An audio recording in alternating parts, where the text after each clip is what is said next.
विश्वकर्मा पुराण महात्म्य। शौनक ऋषि बोले, हे सूत जी, आपने कृपा करके हमें प्रभु के चरित्र का परिचय कराने वाला विश्वकर्मा पुराण सुनाया। इसके लिए हम आपके हृदय से कृतज्ञ हैं। हमारा आपसे एक निवेदन और है, आप हमारे ऊपर अनुग्रह करके विश्वकर्मा पुराण का महात्म्य और सुनाने का कष्ट करें। ऋषि मुनि निरंतर उनकी तपस्या करते हैं, उन्हें प्रसन्न करने के लिए निरंतर उपासना करते हैं। ऐसा क्यों है? समस्त रिद्धि सिद्धि सुख शांति तो ऋषियों मुनियों की गहन तपस्या के कारण सदैव उनके वश में रहती है। उन्हें कभी किसी वस्तु की आवश्यकता नहीं होती। फिर भी कहते हैं कि जब प्रलय के समय संपूर्ण पृथ्वी डोल रही थी, उस समय उन्होंने प्रभु से सुख शांति के लिए प्रार्थना की थी। ऐसा क्यों है? तपस्या छोड़कर इस प्रकार की कामना करने का क्या उद्देश्य था? विज्ञवर, यह हमें समझाकर बताइए। ऋषियों के वचन सुनकर सूत जी बोले, हे शौनक जी तथा अन्य ऋषिगण, आपके प्रश्न का सीधा उत्तर देने से पूर्व मैं आपको ब्रह्मांड एवं पृथ्वी की गति के विषय में एक बार फिर स्मरण करा दूं, ताकि आप अपने प्रश्न का उत्तर सरलता पूर्वक समझ सके। ये तो आप जानते ही हैं कि संपूर्ण चराचर जगत गतिमय है। इसी नियम के अनुसार हमारी पृथ्वी भी गतिमय है। वह अपनी धुरी पर परिभ्रमण करती हुई सूर्य के चारों ओर परिक्रमा करती है। उसके परिभ्रमण से दिन रात बनते हैं और सूर्य के चारों ओर की परिक्रमा वह 360 दिन में पूरा करती है, जिससे एक वर्ष बनता है। हमारे 360 वर्ष की समाप्ति पर देवताओं का एक वर्ष होता है। देवताओं के 12,000 वर्ष बीतने पर सतयुग, 24,000 वर्ष बीतने पर त्रेता युग, 36,000 वर्ष बीतने पर द्वापर तथा 48,000 वर्ष बीतने पर कलयुग होता है। इन चारों युगों का कुल योग 1,20,000 देव वर्ष होता है, जो हमारे 4,32,00,000 वर्षों के बराबर होता है। ये चारों युग महायुग अथवा चौकड़ी के नाम से पुकारे जाते हैं। एक महायुग की समाप्ति पर दूसरा महायुग प्रारंभ होता है। इन दोनों महायुगों के मध्य 12,000 देव वर्ष का समय होता है। यह समय नैमित्तिक प्रलय के नाम से विख्यात है। प्रलय काल में सर्वत्र जल ही जल होता है। पृथ्वी उसमें निमग्न हो जाती है। परिणाम स्वरूप समस्त जीव जंतुओं, वनस्पतियों आदि का पूर्णतया विनाश हो जाता है।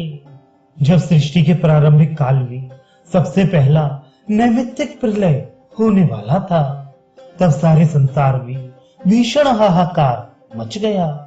49 पवन एक भयानक आंधी का रूप धारण करके बहने लगे, जिनके प्रभाव से बड़े बड़े भवन, दीर्घकाय वृक्ष, पर्वत शिखर आदि धराशायी होने लगे। आंधी की धूल के फलस्वरूप अंधकार छा गया। सागर में बड़ी बड़ी लहरें उठकर भूमि को आत्मसात करने लगी। प्रकृति का सौम्य स्वरूप विकराल विनाशकारी रूप में बदल गया। सर्वत्र भय छा गया। भयभीत प्रजाजन भयानक चीत्कार करते हुए प्राण रक्षा के लिए इधर उधर दौड़ने लगे। जब उन्हें सुरक्षा का कोई उपाय नहीं सूझा, तो वे प्रभु की प्रार्थना करने लगे, त्राही त्राही चिल्लाने लगे। इस चीत्कार से समाधि में बैठे ऋषि मुनियों की समाधि भंग हो गई। लोगों की दीन दशा से दुखी हो वे उनकी रक्षा के लिए प्रभु से याचना करने बद्रिकाश्रम की ओर चले। बद्रिकाश्रम में आदि नारायण सृष्टि के कल्याण के लिए 10 लाख वर्ष तक चलने वाली उग्र तपस्या कर रहे थे। बद्रिकाश्रम में जाते हुए इन ऋषियों को नारद जी मिले। उन्होंने नारद जी को संपूर्ण समाचार सुनाते हुए बताया कि पृथ्वी के निवासियों पर भयंकर संकट आया हुआ है। वे उससे त्राण पाने के लिए त्राही कर रहे हैं। असामयिक विनाश से उनकी रक्षा करने के लिए हम बद्रिकाश्रम आदि नारायण की शरण में जा रहे हैं। पृथ्वीवासियों की यह व्यथा सुन नारद जी उनके साथ एक सुरक्षित स्थान पर बैठकर वार्तालाप करने लगे। बद्रिकाश्रम की ओर जाने वाले सब ऋषियों से नारद जी ने आदि नारायण भगवान से हुए वार्तालाप का उल्लेख करते हुए कहा, मुझे स्वयं देवादिदेव ने बताया है कि प्रलय काल के पवनों से प्रवाहित होकर समुद्र का जल संपूर्ण पृथ्वी को अपने अंदर समाहित करता हुआ बद्रिकाश्रम के चारों ओर तक पहुंच गया है। नारायण की तपस्या के प्रभाव के कारण वह बद्रिकाश्रम में प्रवेश करने में असमर्थ है। फिर भी उसने बद्रिकाश्रम तक जाने वाले समस्त मार्गों को अवरुद्ध कर दिया है। अतः आप वहां जाने का विचार छोड़ दें। मैं आपके मार्ग में अभी अनायास ही नहीं मिल गया हूँ, अपितु प्रभु की प्रेरणा से आप लोगों के पास आया हूँ। प्रभु आपके तथा भूतल वासियों के संकट से परिचित हैं, इसीलिए उन्होंने मुझे आप सब लोगों की रक्षा का उपाय बताने के लिए भेजा है। उन्होंने मुझसे जो कुछ कहा है ध्यान से सुनो। उन्होंने कहा, हे नारद, प्रलय काल के प्रारंभ होने का समय आ गया है। अतः अब थोड़ी ही देर में प्रलयकालीन पवनें बहने लगेंगी, जिससे ऊंचे ऊंचे पर्वत शिखरों से भी अधिक ऊंची लहरें समुद्र में उठकर संपूर्ण पृथ्वी को अपने अंदर समाहित कर लेंगी। अतः तुम मेरी ओर आते हुए ऋषियों को मार्ग में ही रोककर उन सबको इलाचल की ओर जाने के लिए प्रेरित करो। वहां विराजमान प्रभु विश्वकर्मा ही इस संकट में उनकी रक्षा कर सकते हैं। इतना कहकर नारायण फिर समाधिस्थ हो गए। नारद जी के वचन सुन ऋषि बोले, हे ब्रह्म ऋषि, आप नारायण की प्रेरणा से यहाँ पधारे, इसके लिए हम सब आपके अत्यंत कृतज्ञ हैं। अब आप कृपा करके यह बताइए कि समस्त प्राणियों की रक्षा के लिए हम लोगों को क्या करना चाहिए। हम वैसा ही करेंगे।